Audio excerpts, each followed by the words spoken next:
বাংলাদেশের ভাগ্য আকাশে উত্তর গগনে কালো মেঘ জমা হয়েছে, ঝড়ের পূর্বাভাস লক্ষ্য করছি। যদি মোকাবেলা করতে না পারেন সক্ষম ভাবে, এমন অন্ধকার গাঢ় কালো অমাবস্যার রাত আসতে পারে যার সুবে সাদেক হওয়া অসম্ভব। সুতরাং আপনারা কি কাপুরুষের মতো কাফের মুশরিকদের গোলামি করে মরতে চান? বিড়ালের মতো 500 বছর বেঁচে থাকার কোনো লাভ নাই। সিংহের মতো 1 ঘন্টা বাঁচতে চাই। আমাদেরকে বলা হয় সাম্প্রদায়িক উস্কানিমূলক কথা নাকি আমি বলি। পত্রপত্রিকা দিছে না তারা? সাম্প্রদায়িক উস্কানি কথা, সাম্প্রদায়িক উস্কানিমূলক কথা বলি। সেই জন্যই বোধহয় শত শত মুসলিম আমাদের কাছে এসে মুসলমান হয়। মানুষে আর বোকা বানানো যাবে না। যাবে কি? আর বোকা বানানো যাবে?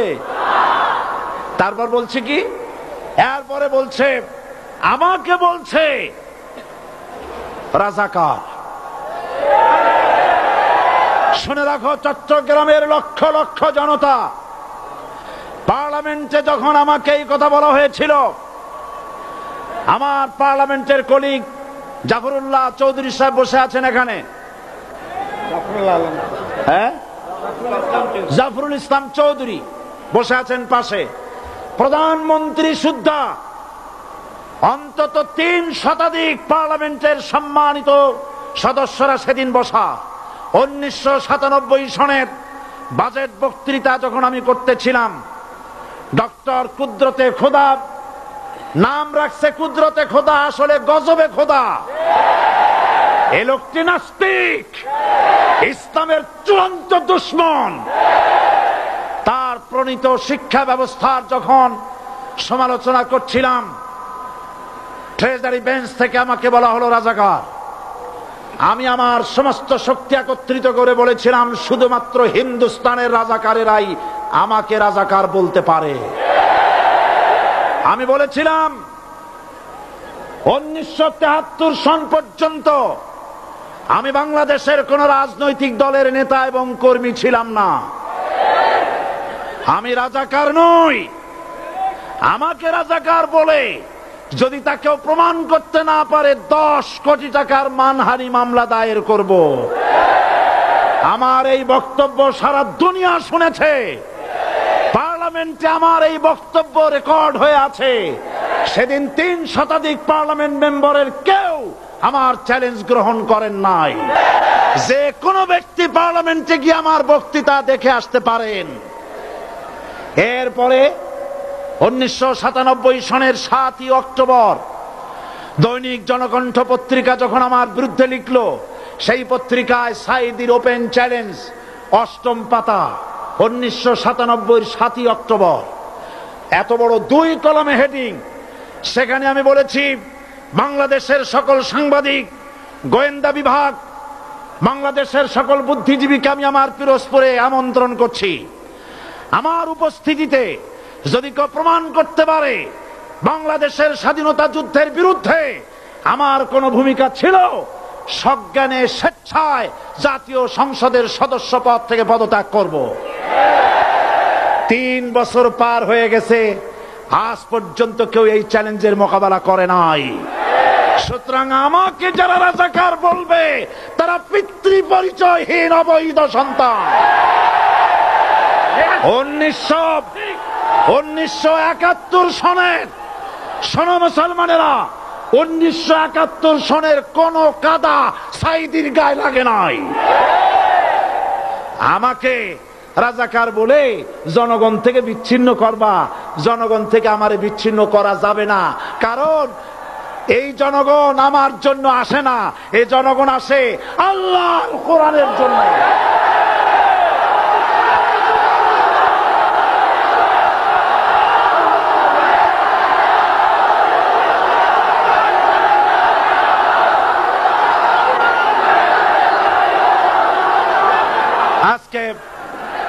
আজ যারাই ইসলামের কথা বলে, তারাই রাজাকার, তারাই মৌলবাদী। মৌলবাদী বললে আমরা অসন্তুষ্ট হই না, কারণ মৌলবাদী শব্দটা আসছে মূল থেকে। মৌল শব্দ এসেছে মূল থেকে। মূলবাদী তার মানে যারা মূলে আছে। মূল হলো কোরআন, মূল হলো হাদিস, মূল হলেন আল্লাহ, মূল হলেন আল্লাহ রসুল। আমরা আছি মূলে। এখন বলেন তো মূলের শক্তি বেশি না আগার শক্তি বেশি? আমাদের যারা মৌলবাদী বলে ওরা হলো আগাবাদী। মূলে আছে কত কোটি? 12 কোটি। মূলে আছে কত কোটি? আর আমাদের যারা মৌলবাদী বলে ওই থাকো গাছের আগায়, আমরা মূলে। লাভালাভি বেশি করবা না, 12 কোটিতে গাছের গোড়া আসতে নানা দেবে, মামু বাড়ি দিল্লি গিয়ে পড়বা, বাংলার জমিনে জায়গা হবে না। এ কথা বিশ্বাস করো। বাংলাদেশের মুসলমানদের শরীরে এক বিন্দু রক্ত থাকতে শয়তানের তৈরি করা ধর্ম নিরপেক্ষ মতবাদ বাংলার জমিনে কায়েম হতে দেওয়া হবে না, হবে না।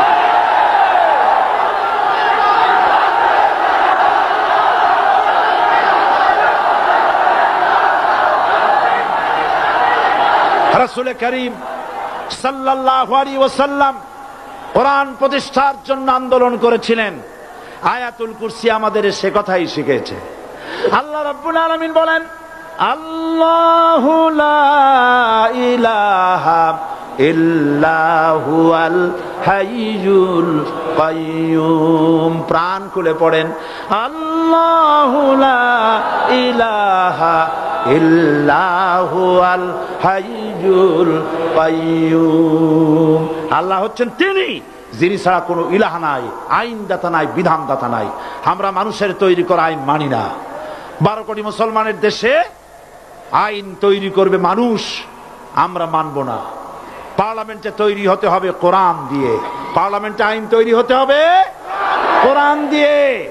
সুতরাং ভয় যতই পান আর যতই ষড়যন্ত্র করেন, 4 দল যখন একত্রিত হয়েছে, ঐক্যবদ্ধ থাকবে, সরকার ঐক্যবদ্ধভাবে গঠন হবে, নির্বাচন ঐক্যবদ্ধভাবে হবে এবং কোরআন হবে, আল কোরআনের পার্লামেন্ট হবে বাংলাদেশে।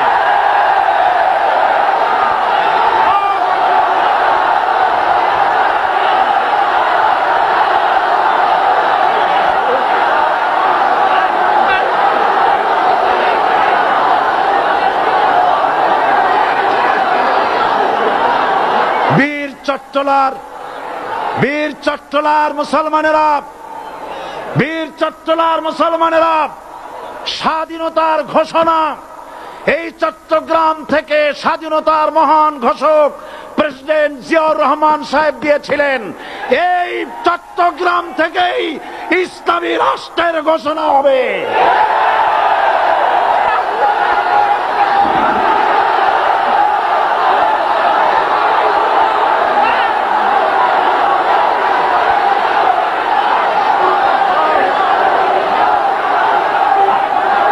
আশাবাদী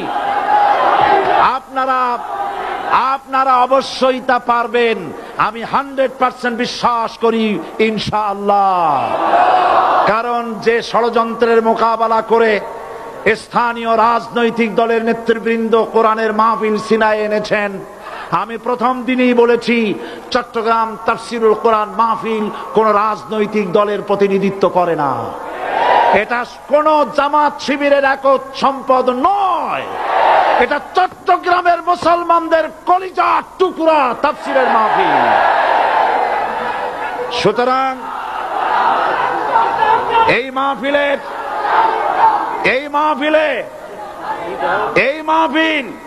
চট্টগ্রামে থাকবে ইনশাআল্লাহ কিয়ামত পর্যন্ত। 144 ধারা 288 হয়ে গেছে, ষড়যন্ত্র পায় পায় চলে গেছে।